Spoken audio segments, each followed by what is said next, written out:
अखिल जगस्वामी साप सदा शिव वल्हारी मणिमल्ल संहारक ऐश्वर्य प्रदाता शक्तिदाता जेजुरी गणाधीशित आदिरुद्र श्री मातंड भैरवा।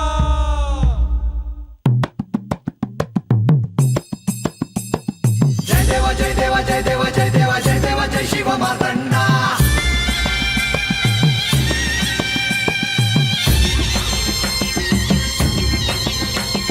जय देवा जय देवा जय देवा जय देवा जय देवा जय शिव मातंडा। हरिवर्धन मल्हारी तुझी प्रचंडा। अगडदुम नगारा सोन्याची जेजुरी देव गेले जेजुरा निळा घोडा। अगडदुम नगारा सोन्याची जेजुरी देव गेले जेजुरा निळा घोडा। पाव में तोडा कमरी कर पटा मिहिर मस्तकी तुरा।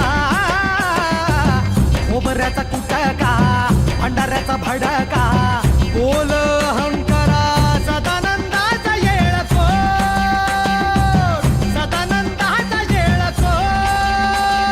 जय देवा जय देवा जय देवा जय देवा जय देवा जय शिव मातंडा। जय देवा जय देवा जय देवा जय देवा जय देवा जय शिव मातंडा। हरिवर्धन मल्हारी तुझी प्रचंडा। जय देवा जय देवा जय देवा जय देवा जय देवा जय शिव मातंडा। हरिवर्धन मल्हारी तुझी प्रचंडा।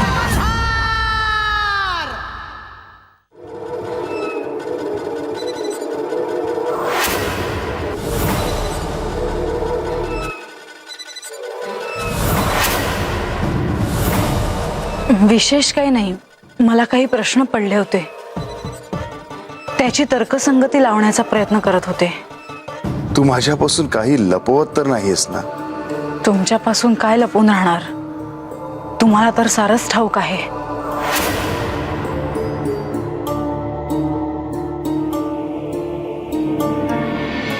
या माधवा, आसन ग्रहण करा।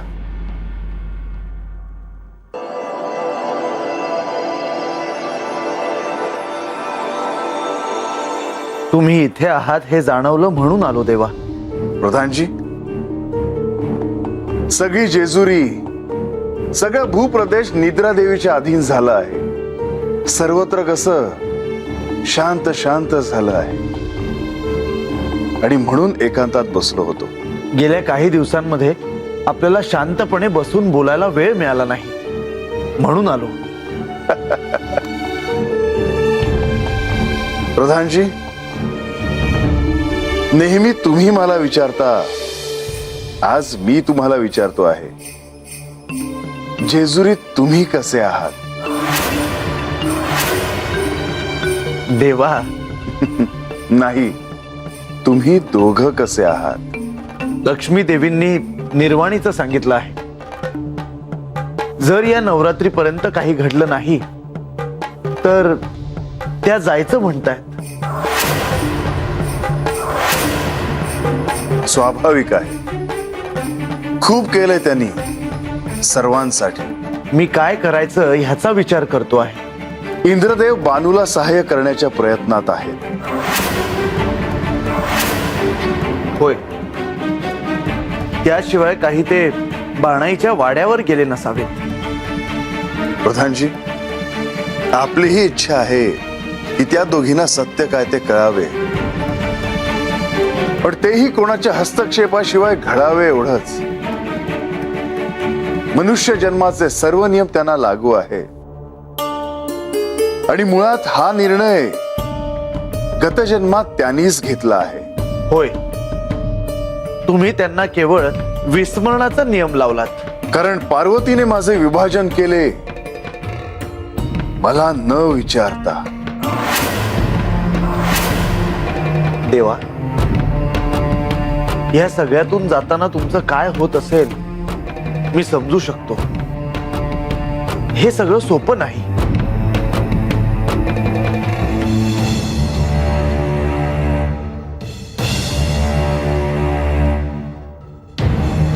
प्रधानजी, आणखीन एक महत्वाची गोष्ट,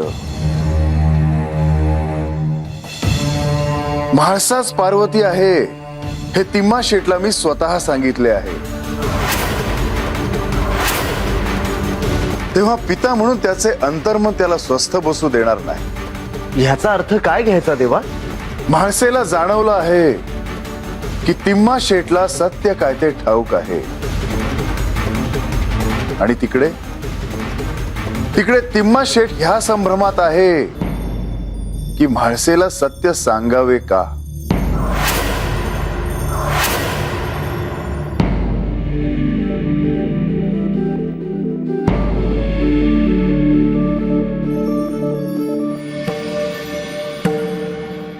देवा, तुमचं आणि माझं लगीन झालं. मला घेऊन तुम्ही हात जेजुरीला आलासा. पर हात येऊन बी तुम्ही मला भेटाया पंधरवड्यातून 2 दिवसच येता. मला तुमच्या संग बोलावंसं वाटतं, तुम्हासनी बघावंसं वाटतं. पर हे सुख मला कवा मिळणार?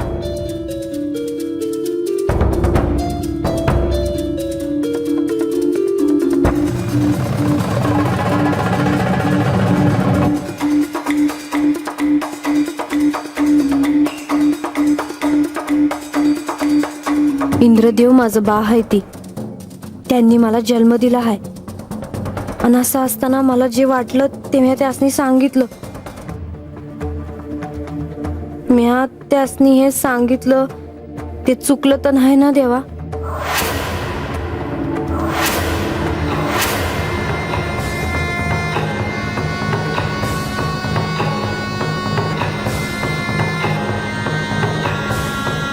पर मला ठाव आहे, या काही चुकीचं केलं असतं तर तुम्हासनी ते कळलं असतं आणि तुम्ही मला समजावलं असतं. म्हणजे मी त्यासनी सांगितलं हे बरोबरच केलं.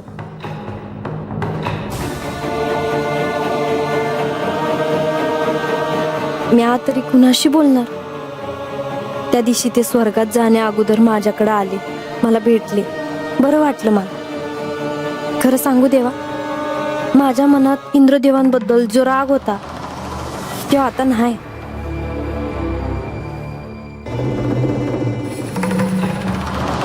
आता त्यांनी मला आणि म्या त्यांना बा आणि पोरगी म्हणून जवळ केलं आहे. आणि ते एक चांगलं झालं बघ. मला ह्याचा लय आनंद झाला आहे.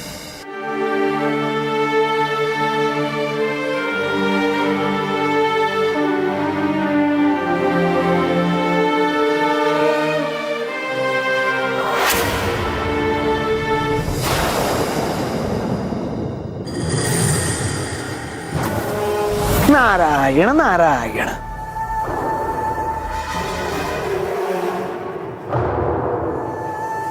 मुनिवर, अत्यंत योग्य वेळी आला. मला सारखे असे संकेत मिळत होते की आपण माझे स्मरण करीत आहात. सत्य आहे मुनिवर, आपण माझ्या भेटीसाठी यावे अशी माझीच इच्छा होती. बोलावे, काय कार्य आहे? मुनिवर, मी आपल्याला सांगितल्याप्रमाणे आता आपल्याला एकत्रित कार्य करावयाचे आहे. हो, शुभ वार्ता आहे. हो, मग विलंब नको, त्वरित सांगा. श्री लक्ष्मीदेवींनाही फार विलंब झालेला नको आहे. श्री म्हाळसादेवी आणि बानू यांना एकदाचे स्मरण करून द्यावे असे त्यांना वाटते. मुनिवर, ही तर खरंच शुभवार्ता आहे. आता मी हे तुम्हाला सांगायला नको खरं तर, परंतु तरीही सांगतो. येत्या नवरात्रापर्यंत त्यांना स्मरण झाले नाही तर श्री लक्ष्मी देवी विष्णू लोकात परत जाणार आहे.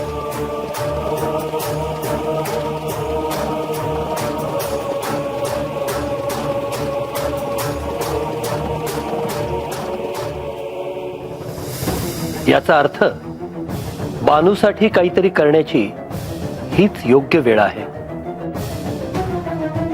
नारायण नारायण. परंतु देवेंद्र, मला कसल्याही प्रकरणात अडकवू नका.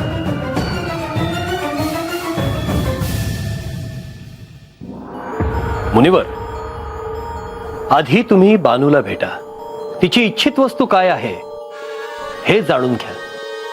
मी कल्पवृक्षाकडून तिच्यासाठी ती वस्तू मागून घेईन. नारायण नारायण. काय हे पितृप्रेम. कार्य होईल देवेंद्र, आज्ञा असा. मुनिवर, मी आपली प्रतीक्षा करतो आहे हे ध्यानी असू दे.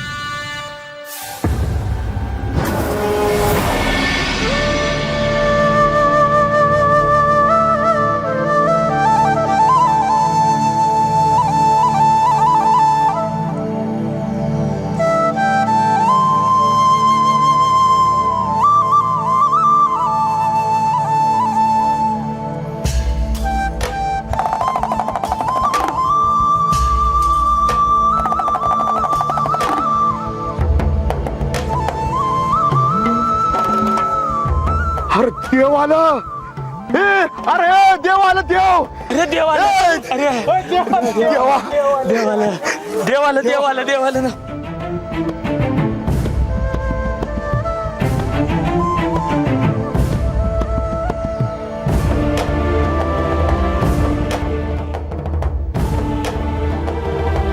देवा, तुम्ही आलासा. आनंद झाला. माझ्या प्रजेशी बोलायला मला नेहमीच आवडतं. तुम्ही सर्व सुखी आहात ना हे पाहण्यासाठी मी इथे आलो आहे. ए देवासनी बसायला जा. जा जा जा. जा बघी बघी. या देवा या. शिवमातंडा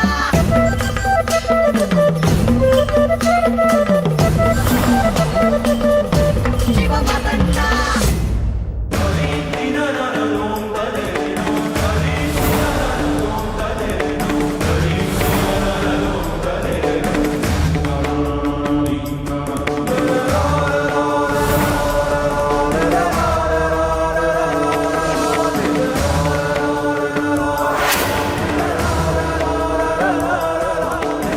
मस्त काय कळतंय का?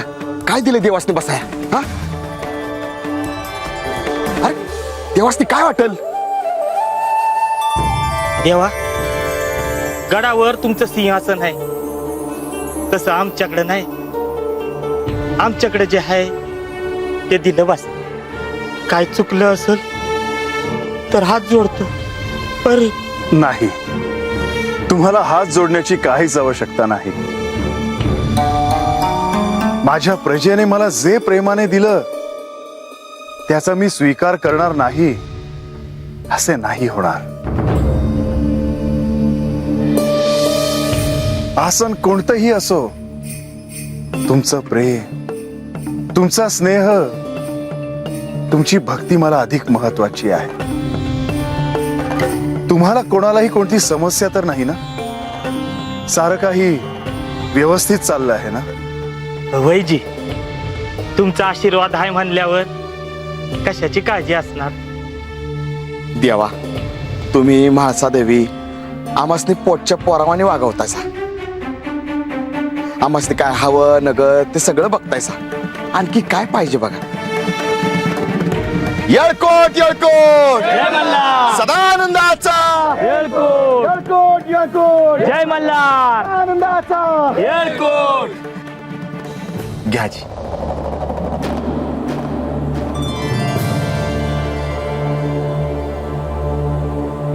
मल्हार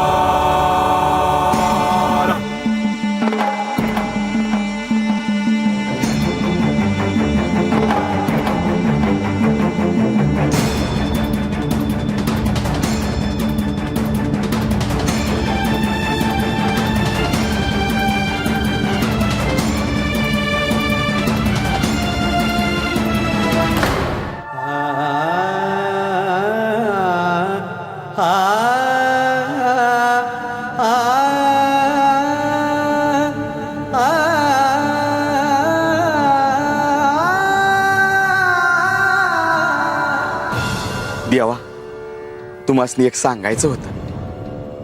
आत्तापातूर तुम्ही राक्षसांना मारलं एवढंच आम्हासनी माहित होतं.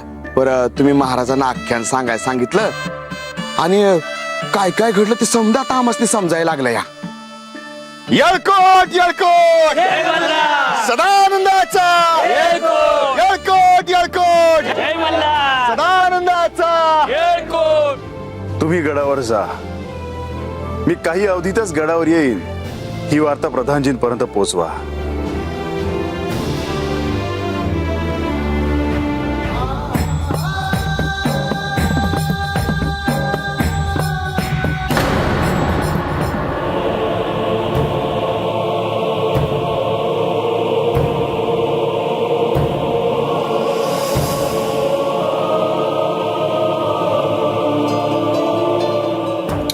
नारायण नारायण.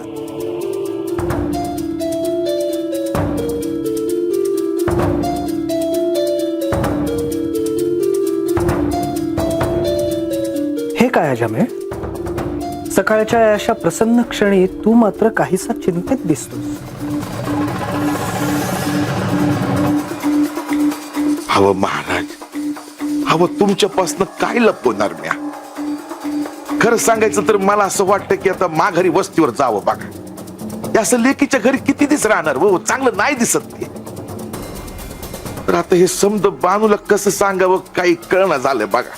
अरे अजामे, तू असे का समजतो आहेस की तू तुझ्या मुलीच्या घरी आहेस? तू तुझ्या आराध्याच्या चरणी आहेस, हे विसरू नकोस. हे पर मला ठाऊक आहे अजामे, तुझ्या मनात काहीतरी निराळच सुरू, होय ना? हे महाराज, अव खरं सांगायचं तर म्या हात आलो ते देवाचा अवतार मिळालं म्हणून. देव मला म्हणले की आख्यान ऐकाय ये.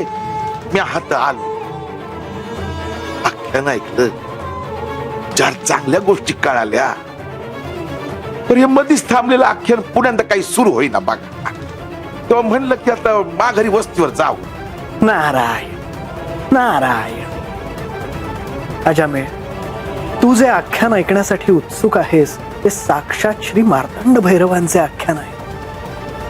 त्यांचे मल्हारी चरित्र आहे ते.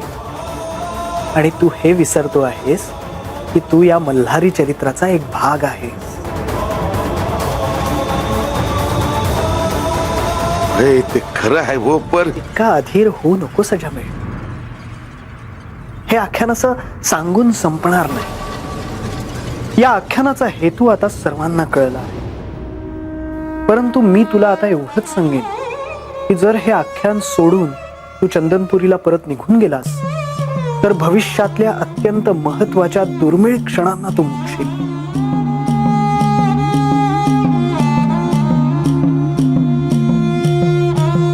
जे तुला ऐकायचं आहे ते तुला ऐकायला मिळणारच आहे. थोडा धीर धर.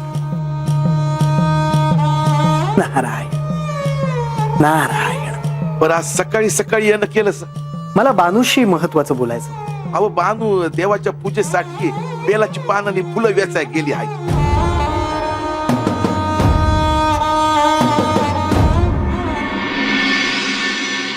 अरे खंडेराया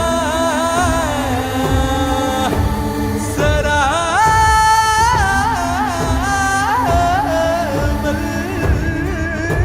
मल्हारी.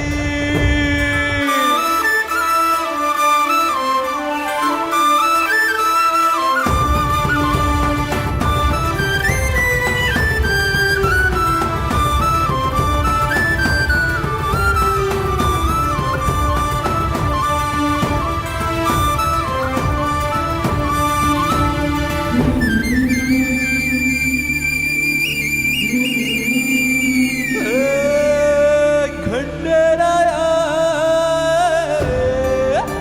सरा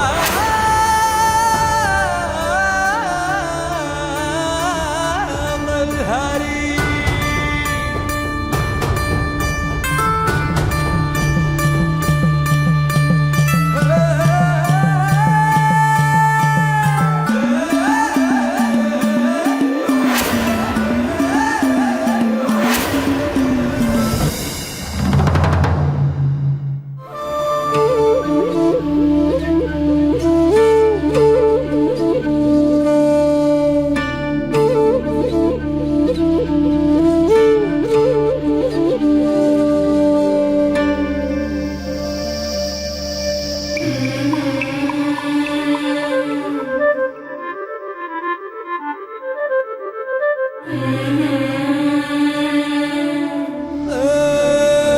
बालुवासी गोजरी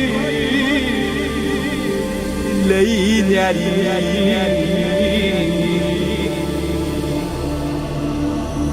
गोजरी लई न्यारी.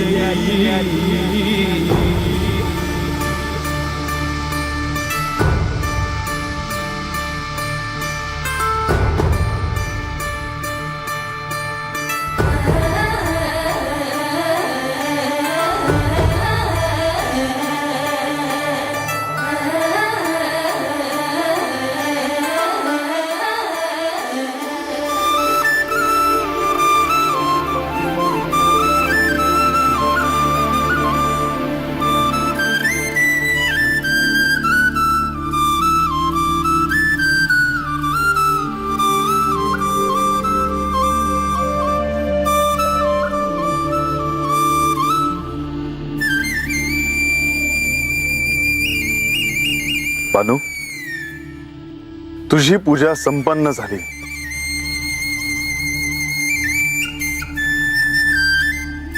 मी फुलं आणि बेल आणाया आले होते, तुम्ही भेटला सा. माझी पूजा हातच झाली. बानू, किती श्रद्धेने करते सगळं. माझ्या समोर दर दिशे आला सा तर अशीच पूजा करेल. पण प्रत्येक दिवशी मी तुझ्या दृष्टीस पडत नाही. होय, मी आता जेजुरीत आहे तरी बी मला पिंडीचीच पूजा करावी लागते.